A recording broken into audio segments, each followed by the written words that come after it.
Alright, let me show you guys how to paint these guys. I almost didn't finish because my house was blown up. Keep watching for more. Alright, we're gonna hit it with some primer. Spray it, zenithal highlight from above, and then let's go ahead and get into the painting. I'll take a look right now. Alright, we're gonna go ahead, we're gonna clear off the workspace here.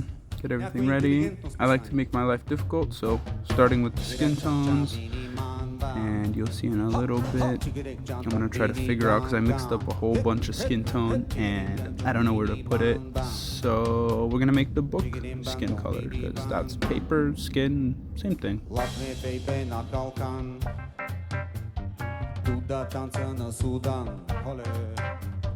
I got business number one. Making money in a kilogram. Alright, and now we're gonna go in with a little bit of red after the brown, and we're gonna do the little bookmark bit and keep doing a little bit more brown, get the back cover. And I was having a lot of fun with this, not really focusing on anything else. I have an interesting style where I should be painting some of the bigger pieces first, but I actually end up painting from small to large with lots of repairs, so it's a little silly. You guys will see what I'm talking about here in a bit, but yeah.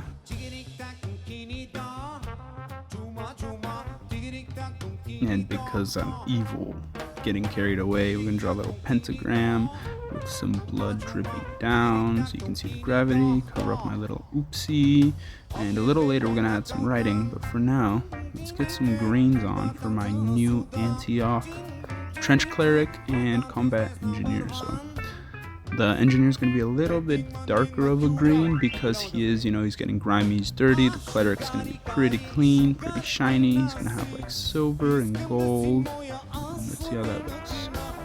So here we go, no progress check.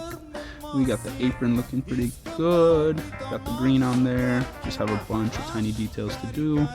And as for our sorcerer, all we've done is the book and the skin tones and a little red circle, but we're going to be adding more. Now let's go ahead and take a look at the trench cleric. So here we go.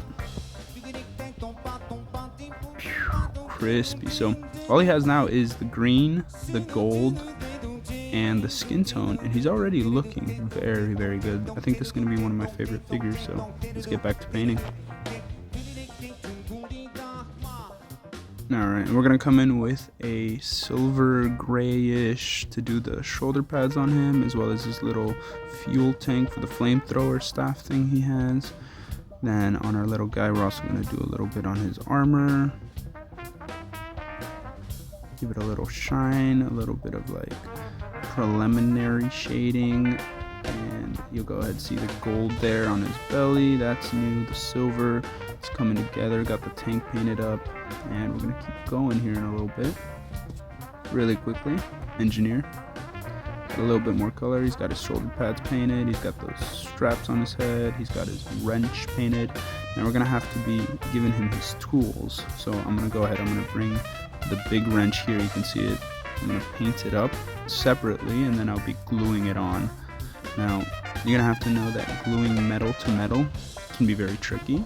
So I had to sit here for about a minute holding it.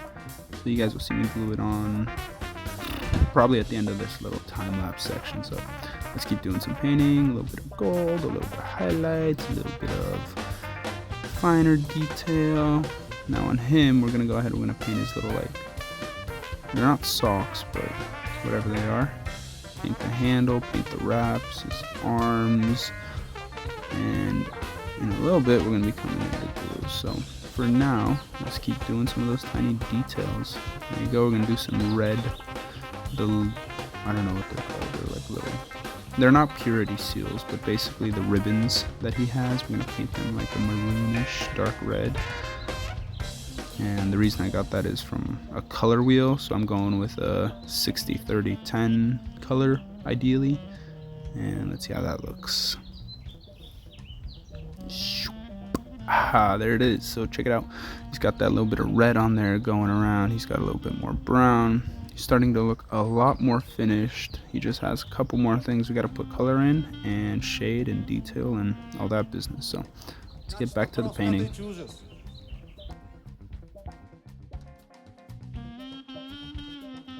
So we did the shading, and now we're gonna go ahead and glue the big wrench in my engineer. So in a little bit I'll be showing you what they look like, but for now we're gonna keep doing some highlights with a lighter green to make them pop a little bit more, a little bit of lighter brown for the apron. Here I brought out a special little light to help me see a little better. And as we keep chugging, we're going to be getting back to one of my favorite little bits of this little project. And no, it's not these disgusting cream sorcerer robes. Yeah, you guessed it. It's the book. We're back on the book. So I'm going to go ahead, whip the book out, do some details, do the corners. I'm going to add a little bit of that cursed writing in there, make it look really nice. Man, I love this book's been so fun. It's a very nice little piece. And then we're gonna go ahead and we're gonna keep painting. We're gonna attach this to the base a little bit so that it's all one piece. Make them pop, more highlights. And as we get close to finishing these guys up, the differences you're gonna notice are gonna be a lot smaller. But at least with this, with the sorcerer, you know, I'm getting his armor on. He's gonna have some red trim, dark, like brown, black, shiny armor, and some red to make it pop a little bit. We gave him some red eyes, and we're gonna give our cleric some blue eyes, you know, because it's good, it's evil. The good guy's the pure side, the demonic side. So yeah, here we go. And yeah, also I'm gonna work on his staff a little bit, the flamethrower staff in a little, and you guys will see me do my first attempt at the, I think it's called tempering, but basically when you heat up a metal and it changes color. So anodize is a layer. I don't know, but it goes from like blue to something to like orange to red, yellow, so it has that like range of colors as it heats up from the tip. So you'll see that in the final product. But here we go, we're gonna darken up these robes. The cream color's a little much. And when I'm painting these guys, the heretic, the sorcerer at least, I'm making him a lot more scratchy because I actually want him to look, you know, more worn out, more weathered, whereas my new Antioch cleric, he has almost pristine robes because he fights from a distance and he keeps himself very clean. There we go, we got the little acolyte back on the base.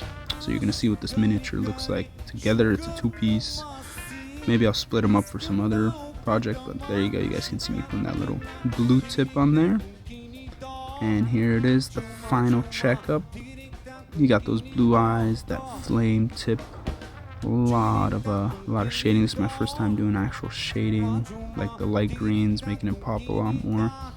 These for sure have to be some of my best minis I've ever painted. I think I'm only gonna get better, well, at least I hope, unless I lose my arms, but it's very exciting to see where you come from, and then rewatching this as I narrate, seeing how much better my painting has gotten, in all honesty. But yeah, let's go seal them up, and we're gonna consider these guys done. So here goes the clear coat, and once these guys dry, I'm going to be able to show you what they look like. So here we go. This is our first one. This is the sorcerer for the seven-headed serpent. He's got his little acolyte. Then we have our trench cleric with a flamethrower and a combat engineer. So yeah, I hope you guys enjoyed. Please share this with anyone and subscribe. It really makes a world of difference. And stay safe. Ciao.